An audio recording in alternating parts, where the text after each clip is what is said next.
요한복음 13장 1절 말씀 합동하겠습니다. 시작. 유월절 전에 예수께서 자기가 세상을 떠나 아버지께로 돌아가실 때가 이른 줄 아시고 세상에 있는 자기 사람들을 사랑하시되 끝까지 사랑하시니라. 아멘. 오늘 우리가 읽은 1절 말씀, 이 본문의 말씀을 중심으로 13장 전체를 세 부분으로 나눴습니다. 세 부분으로 나눠서 예수님께서 자기 사람들을 끝까지 어떻게 사랑하셨는지 우리가 그것을 보면서 또 주님을 본받는 사랑하는 자의 모습을 우리 가질 수 있기를 원합니다. 사실 이 말씀이 주님이 그냥 사랑하셨다 그러면 우리한테 부담이 없어요. 주님도 사랑하시죠? 저도 사랑합니다. 부담이 없어요. 그죠? 우리 사랑하면서 살잖아요. 그죠? 근데 문제는 우리가 하는 사랑은 간헐적이고 순간적이고 상황적이고 인간적이고 변화무쌍해서 문제죠. 그러니까 주님의 말씀이 왜 우리에게 도전이 되냐면 사랑하시되 어떻게 사랑하셨어요? 끝까지 사랑하셨어요. 그러니까 여기가 우리가 문제가 되는 거예요. 사랑하죠, 우리도. 근데 끝까지 사랑이 안 돼요. 자, 그래서 어떻게 우리가 주님처럼 끝까지 사랑할 수 있을까라고 할 때, 자, 끝까지 사랑하신 주님의 모습은 첫 번째로 뭐냐면 우리가 너무나 잘 알고 있는 그 모습이죠. 예수님께서 하신 4절부터 20절까지가 무슨 내용입니까? 우리가 일반적으로 얘기하는 세족식. 자신의 몸을 낮추셔서 이제 종의 모습을 가지고 제자들의 발을 하나하나 닦아주시는 자신을 낮추신 주님의 모습이죠. 그러니까 우리가 끝까지 사랑하려면 어떻게 해야 되냐면 자신을 낮춰야 돼요. 왜 아내를 끝까지 사랑하지 못합니까? 아내를 사랑하긴 하는데 자신을 낮춰서 사랑하진 않거든요. 우리가 왜 자녀를 사랑하는데 끝까지 사랑이 안 됩니까? 사랑하긴 한다는 게 자녀를, 근데 자신을 낮춰서는 사랑하지 않는 거예요. 그러니까 끝까지 사랑이 안 되죠. 제가 섬기던 교회에서 한 번은 담임 목사님이 그 남성 구역장을 이렇게 세우셨어요. 한 집사님을 딱 세우셨어요. 근데 남성 구역이 분위기가 이상한 거예요. 그래서 제가 왜 저러지? 분위기가 왜 저러지? 막 그랬더니 남자 집사님들이 그 남성 구역장으로 세워진 그 집사님이 구역장으로 세워진 게 마음에 안 드는 거예요. 그러니까 모였다 하면 분위기가 이상해. 그러니까 구역장으로 지금 세워진 집사님도 불편하고, 그리고 그 구역장 집사님과 함께하는 남성 구역원들의 그 집사님들도 불편한 거예요. 그러니까 근데 제가 뭐 어떻게 합니까? 그 담임 교역자도 아니고 부교역자가 뭐 어떻게 하겠어요?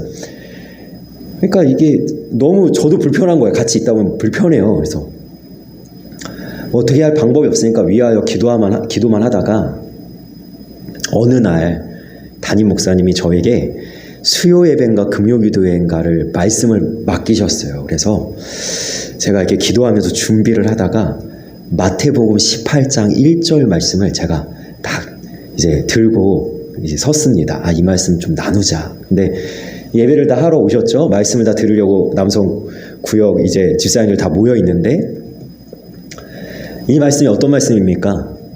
어린아이 하나를 그 앞에 딱 세우시고, 내가 이야기를 했어요. 여러분들 앞에 제가 가장 큰 자 누군지 한번 보여드리겠습니다. 어린아이를 여기다가 세우겠습니다. 그러고 주님 뭐라고 얘기하셨어요? 이 어린아이와 같은 자가 큰 자다 얘기하셨어요. 그 집사님도 어떻게 그 말씀을 받았는지 모르겠지만 어떻게 해요? 세워졌는데.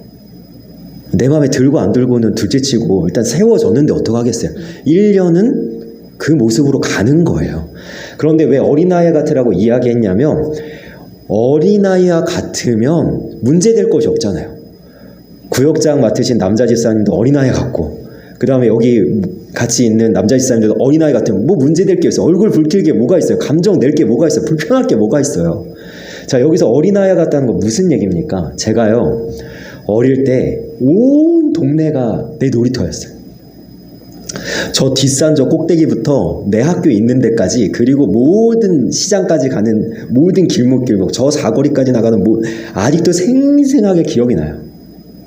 모든 골목을 내 놀이터 삼아서 뭐 했냐? 구슬치기, 딱지치기, 땅 타먹기, 비석치기, 뭐 별 놀이를 팽이치기 막 다 하면서 다 돌아다녀.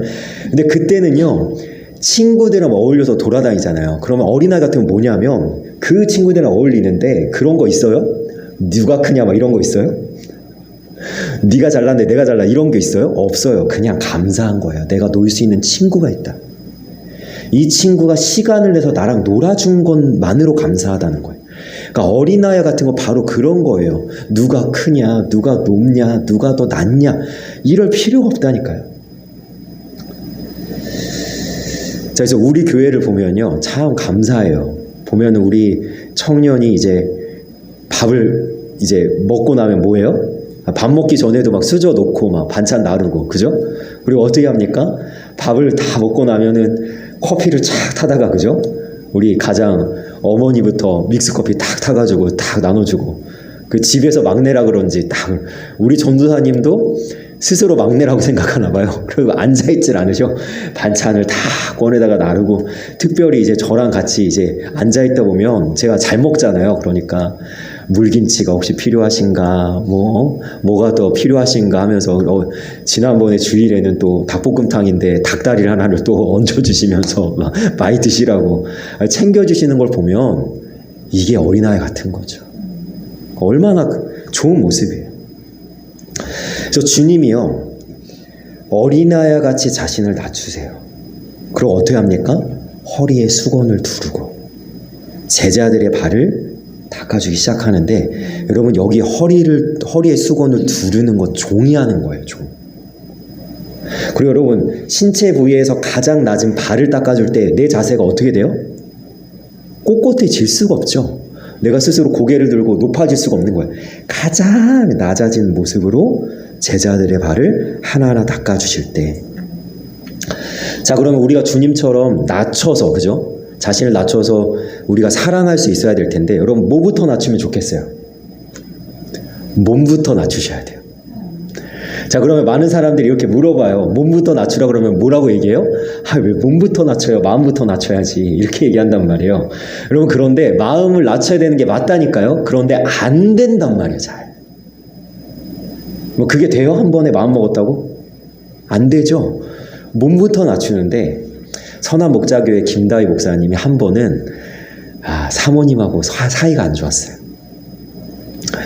여러분, 이 부부 사이에 관계가 안 좋으면 가장 큰 문제가 뭔지 아세요? 기도가 안 됩니다. 맨날 싸우고 무슨 하나님 앞에 기도가 돼요. 그래갖고 김다희 목사님 일단 기도의 자리에 이렇게 목회를 하시니까, 목사님이니까 기도하러 딱 앉으면 기도가 안 되니까 이제 뭐라고 했냐면, 하나님한테 불평적으로 이렇게 얘기한 거예요. 제 아내 좀 어떻게 해주십시오. 잘 안 맞습니다. 막 이랬는데 하나님이 뭐라고 했냐면, 네가 사랑해라. 무조건 받아줘라. 아멘인데 돼요, 안 돼요? 안 되니까, 자, 김다희 목사님이 이제 지혜를 발휘했어요. 존칭을 쓰자, 이제부터. 자, 남편이 목사님은 아내인 사모님에게 존칭을 쓰기 시작했고, 아내인 사모님도 남편이 목사님에게 존칭을 쓰기 시작하면서부터 어떻게 됐냐면 사이가 좋아지더래요. 그러니까 우리가 뭐부터 낮추는 거예요? 마음을 낮추기 전에 몸부터 낮추다 보면 자신이 낮아진다니까요. 자, 그래서 우리가 몸부터 낮춘다는 건 말투부터 고친다는 거죠. 그러니까 내가 자신을 낮췄다, 누구를 사랑한다는 건 언행에서 드러나게 되어 있는데, 제가 지하철을 타고 다니다 보면 깜짝깜짝 놀릴 때가 있어요. 왜냐하면 남편인 분이 아내인 분을 부르는데 그렇게 험악하게 부를 수가 없어. 그냥 하대, 야까지는 아니지만 저렇게 해도 되나 싶은, 깜짝깜짝 놀랐는데, 우리 사모님이 그런 생각 하실 수도 몰라요. 너나 잘해. 이렇게 생각할지도 몰라. 저희도 이렇게 부부 사이에 조금 안 좋은 일이 생기면, 우리가 이제 다투다가 무슨 이제 다툼까지 가냐. CCTV 설치하자. 누가 잘못했는지 한번 CCTV를 가리자 우리. 녹음을 하자 이제 대화할 때마다. 네가 먼저 시작했는지 내가 먼저 시작했는지 한 분명한 증거를 한번 대자 이렇게 한다는 말이에요. 그래서 어느 분이 해주신 얘기인데요. 부부 사이가 좋아지려면 이응 받침을 늘 합니다. 여봉 잘 잤어요? 오늘 하루는 어땠어요? 시도를 해봤는데 잘 안 되긴 하더라고요. 방법이 어떻든 우리가 몸을 낮춰서 주님처럼 마음도 낮아지고 그래서 끝까지 사람들을 사랑할 수 있는 그런 주님의 모습을 우리가 가질 수 있길 원합니다. 그래서 주님이요 어떤 모습을 가지게 되면 이렇게 되는 거예요. 자, 요한복음 13장에 지금 4절부터 20절까지는 어떤 모습이에요? 종의 모습인데 여기도 주님이 엄청 내려가신 거잖아요. 그죠? 엄청 낮추신 거죠. 근데 여기서 더 내려가요. 조금 있다가. 어디까지 내려가요? 십자가에서 다 찢기고 다 흘리고. 근데 제가 이 주님의 모습을 한번 생각해 보니까 누가 떠올랐냐면 창세기의 요셉이랑 똑같은 게 있어요. 그러니까 요셉이 예수님 모형이라고 하잖아요. 그게 왜 그러냐면 요셉이 낮아져서 어디로 내려갑니까? 종으로 내려 노예로 팔려가죠. 근데 거기서 하나님이 한 단계 더 내려 어디로 내려가요? 죄수로 내려가요. 예수님 똑같아요. 지금은 스스로 자진해서 예수님께서 지금 종의 모습으로 제자들의 발을 닦아주시다가 예수님 거기서 더 내려가서 죄 없으시지만 십자가의 사형수의 모습으로 우리를 대신해서 죽으심으로 우리를 끝까지 사랑하시고 우리를 구원하신 거예요. 그래서 우리는요 예수님처럼 자신을 낮출 때 다른 사람들을 끝까지 사랑할 수 있어요. 그래서 우리가 얼마나 자신을 낮춰야 되는지 성경에서 뭐라고 얘기하냐면 빌립보서 2장 3절이에요. 아무 일에든지 다툼이나 허영으로 하지 말고 오직 겸손한 마음으로 각각 자기보다 남을 낮게 여기고. 여러분 여기는 겁니다. 그 사람이 나보다 나은 게 아니에요. 여기는 거예요. 그러면 자, 내 주변에 다 나보다 나은 사람밖에 없어. 사랑하지 않을 수 없겠죠? 자, 이거를 주님께서 말씀하시는 거예요. 지난 마커스 워십에서 장경철 교수님께서 고통의 문제를 다루셨어요. 그러면서 이런 이야기를 하셨어요. 그래, 맞아. 너희 아버지가 너에게 상처 준 거 맞아. 그 사람이 너한테 험한 말을 하고 그리고 너의 눈에 눈물이 나게 한 거 맞아. 분명히 네가 그 사람 때문에 고통을 겪은 거 맞아. 그런데 그것 때문에 감정을 내고 내가 저 사람 절대 사랑할 수 없다, 용서할 수 없다 이러기 전에 가만히 한번 생각을 해보자. 저 사람은 그 안에 도대체 어떠한 고통이 있기에 저런 말투로 말할 수밖에 없을까? 그 사람의 고통까지 한번 들여다보면 우리가 혹시라도 그 사람 불쌍히 여기고 용납할 수 있는 마음까지 나아갈 수 있지 않겠나? 그 얘기를 하더라고요. 제가 너무 공감이 되는데 이런 이야기를 하는 거예요. 대한민국에 있는 대부분의 사람은 이 한 가지 공통된 고통을 겪고 있는데 그게 뭐냐면 다른 사람들한테 인정받지 못한 고통. 다 겪고 있대요. 다 겪고 있대요. 대한민국에서 다 겪고 있대. 맨날 비교하고 맨날 저가 낫네. 나는 못 낫네. 나는 못 가졌네. 맨날 이거 가지고. 그러니까 고통 없는 사람은 없어요. 근데 고통이 있기 때문에 다 험악하게 말하면 안 되겠지만 최소한 나에게 조금 험하게 대한 사람에 대해서 그 사람을 이해할 수 있는 조금 넓은 마음을 가질 수는 있겠죠. 재작년 5월에 가정의 달을 맞아서 이찬수 목사님이 그 분당 우리 교회에서 이제 가정의 달이잖아요. 그래서 우리 한 달 동안 가정 예배를 드립시다 라고 권면을 하면서 고백을 하시기를 뭐라고 고백하시는 이렇게 고백하시는 거예요. 가정 예배를 제가 드리라고 이야기는 하지만 우리 집에서 가정 예배 드린다고 하면 애들이 다 지옥에 들어가는 것 같은 죽상을 하고 앉아 있습니다. 왜 그러냐면요. 제가 부끄럽지만 가정 예배를 드릴 때 아이들을 축복하고 사랑을 표현하는데 가정 예배를 써야 되는데 그 어린 아들, 딸을 앉혀놓고 혼내는 용도로 썼다는 거예요. 야, 너 목사 아들인데 이래서 되겠어? 너 목사 딸인데 이렇게 하면 되겠니? 이창수 목사님이 그렇게 한 거예요. 가정 예배를. 그 이창수 목사님이 그 이야기하는 거예요. 내가 못나서 그렇게 했다. 그러면서 공개적으로 아이들에게 사과를 하더라고요. 그래서 우리가요, 참 미숙해요. 주님이 끝까지 사랑하셨다고 하기 때문에 말씀을 들으면서 지금 또 결단을 하시겠지만 참 미숙하지만, 우리가 주님의 마음을 가지려고 말씀을 붙들고 노력하면서 이 악한 모습이 조금씩 깎이고, 그 다음에 나의 좋은 마음이 조금씩 넓혀져서 주님의 마음으로 우리가 서로를 용납하고 받아주고 사랑할 수 있는 아름다운 모습이 있기를 주님의 이름으로 간절히 소망합니다. 아멘. 자, 그래서 첫 번째는 우리가 자신의 모습을 낮춰서 사랑하신 주님의 모습을 다뤘지만, 자, 이제 두 번째는 훨씬 어렵습니다. 이제.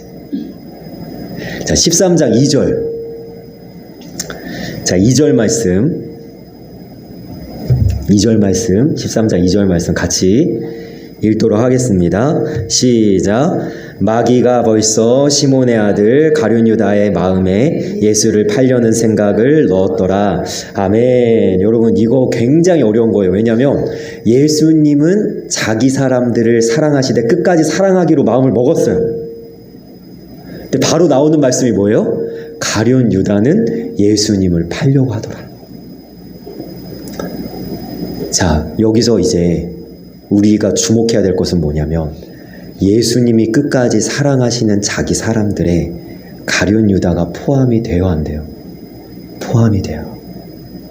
제자들의 발을 닦아주실 때 예수님이 가룟 유다, 너는 나 팔 거지? 네 발은 안 닦아줘? 이러셨어요? 가룟 유다의 발까지 정성껏 자신을 낮춰서 닦아주시죠. 그리고 예수님이 위하여서 찢기시는 살과 몸이라는 그 떡을 떼어다가 성찬의 모습으로 가룟 유다에게 나누어 주시잖아요. 가룟 유다에게 주시는 거예요. 그런데 물론 가룟 유다는 그 떡을 받자마자 어떻게 돼요? 사단이 그 속에 들어가서 바로 예수님 팔아버릴 실제적인 행동을 하기 위해서 나가버리죠. 나갔더니 밤이더라. 이게 표현되어 있잖아요. 근데 예수님께서는 가룟 유다를 끝까지 사랑하시는 거예요. 끝까지 그에게 기회를 주시는 거예요.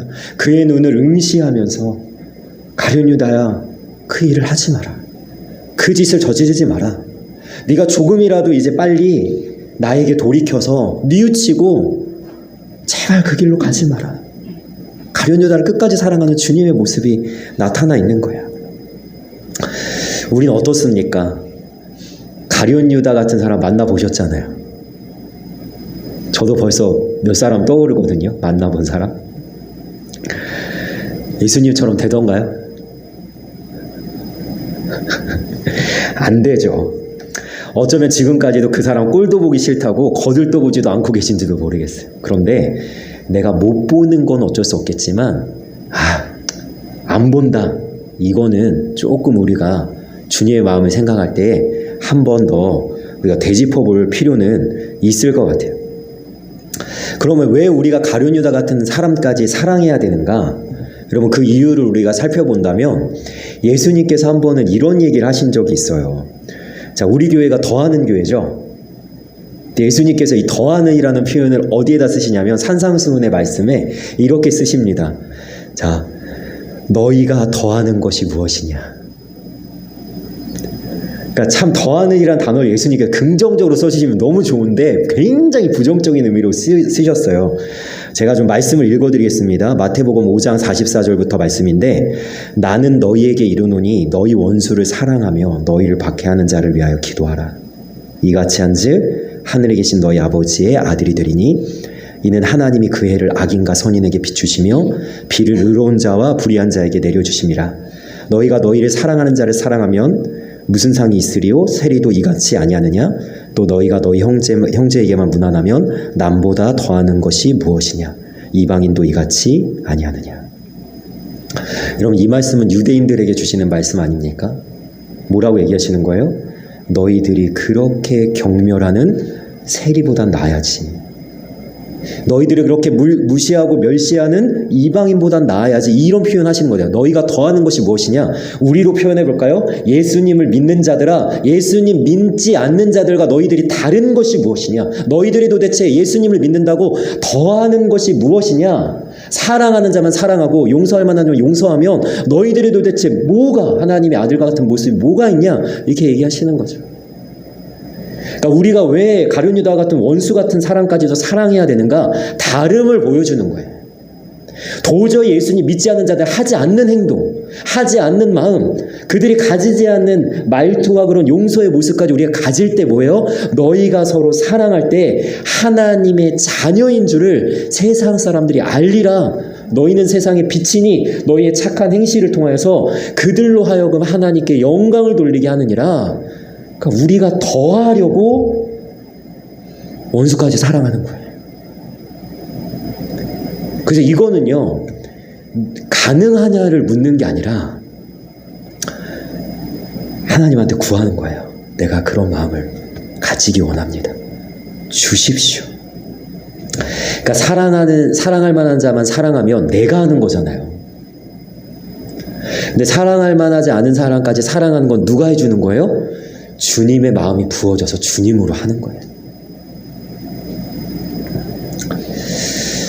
자, 그래서 우리가 이렇게 어렵지만 주님이 말씀하셨으니 원수 같은 누가 있을지라도 끝까지 사랑할 수 있기를 원합니다. 이제는 용서하고 받아주고 이해하고 그를 품을 수 있는 아름다운 신앙의 모습을 가질 수 있기를 주님의 이름으로 소망합니다. 그리고 세 번째는요, 예수님을 부인할 베드로를 향해 끝까지 사랑하신 주님의 모습인데요.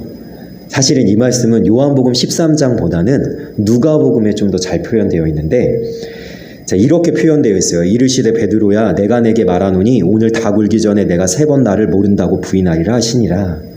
여기까지는 지금 우리가 살펴보는 요한복음 13장 끝절에도 나와 있는 내용인데, 누가복음에는 그 앞에 베드로가 3번 부인할 것을 말씀하시기 전에 그 앞에 어떤 말씀이 있냐면, 자, 누가복음 22장 31절 32절인데요.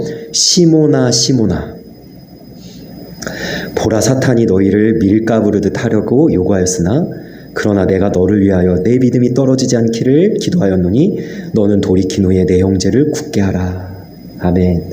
여기서 주목해야 될 것은 뭔지 아세요?